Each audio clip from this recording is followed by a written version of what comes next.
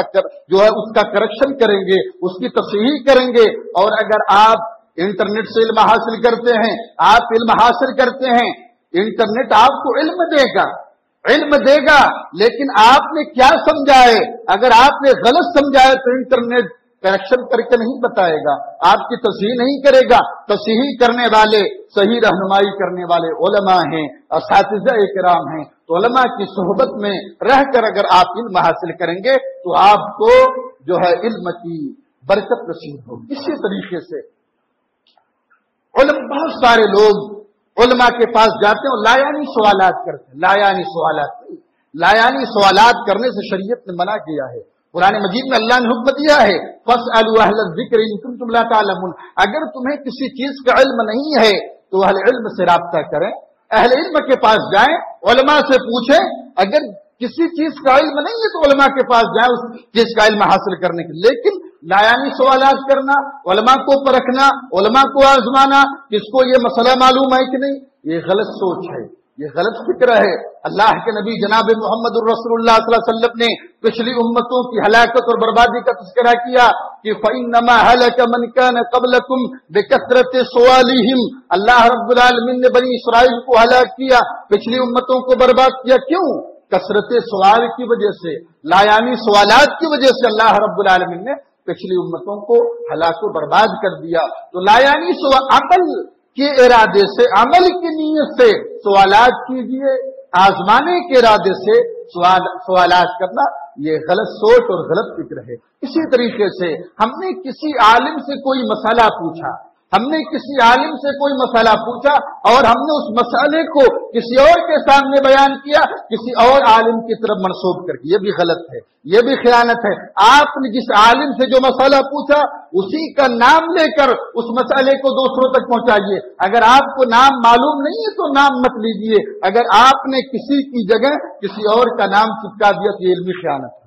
اسی طریقے سے آپ کسی عالم کے پاس جاتے ہیں کوئی مسئلہ پوچھنے کے لیے، اگر اسے وہ علم، وہ مسئلہ معلوم نہیں ہے، وہ مسئلہ معلوم نہیں ہے، آپ اس کو حق دیجیے اتنا کہ اس کی تحقیق کرے، تحقیق کرنے کے بعد آپ کو مسئلہ بتلائے۔ یہ ضروری نہیں ہے کہ ہر شخص کو ہر مسئلہ معلوم ہے۔ آپ اسلامی تاریخ پڑھیں، بہت سارے ایسے علماء جن کو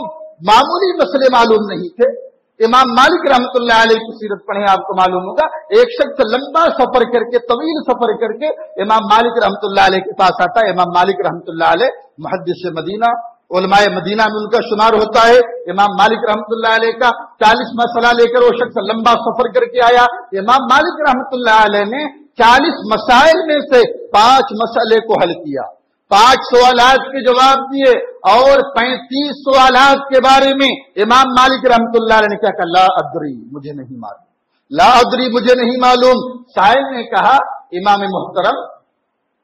محترم لوگ منتظر ہیں، کیا جواب دوں؟ امام مالک رحمۃ اللہ نے کہا جاؤ ان سے کہہ دو۔ امام مالک نے 5 سوالات کے جواب دیے، 35 سوالات کے جواب امام مالک کو معلوم نہیں ہے۔ تو بتانے کا مقصد یہ ہے، اگر کوئی عالم وقت مانگتا ہے، آپ نے کوئی مسئلہ پوچھا، اگر وقت مانگتا ہے تو وہ یہ سمجھ لیجئے وہ شخص علم کے مقابلے میں جو ہے علم کو لے کر، علم کے تئیں امانت دار ہے۔ اگر چاہتا تو آپ کو کچھ بھی مسئلہ بتا سکتا تھا، لیکن گویا وہ علم کے تئیں، دین کی تبلیغ اور دین کی ترویج کے تئیں وہ مخلص ہے، امانت دار ہے، وہ صحیح بات اللہ رب العالمین کے بندوں تک پہنچانا چاہتا ہے۔ اللہ رب العالمین سے دعا ہے کہ اللہ تعالیٰ ہمیں سماج اور معاشرے میں اپنے علماء کی عزت کرنے کی توفیق عطا فرما، بڑوں کا احترام کرنے کی توفیق عطا فرما۔ اللہ رب العالمین ہمیں علم کی اہمیت کو سمجھنے کی توفیق عطا فرما۔ اللہ تعالیٰ ہمیں دین کا خالص علم حاصل کرنے کی توفیق عطا فرما۔ اللہ رب العالمین ہم سب کو زیادہ سے زیادہ نیک اعمال انجام دینے کی توفیق۔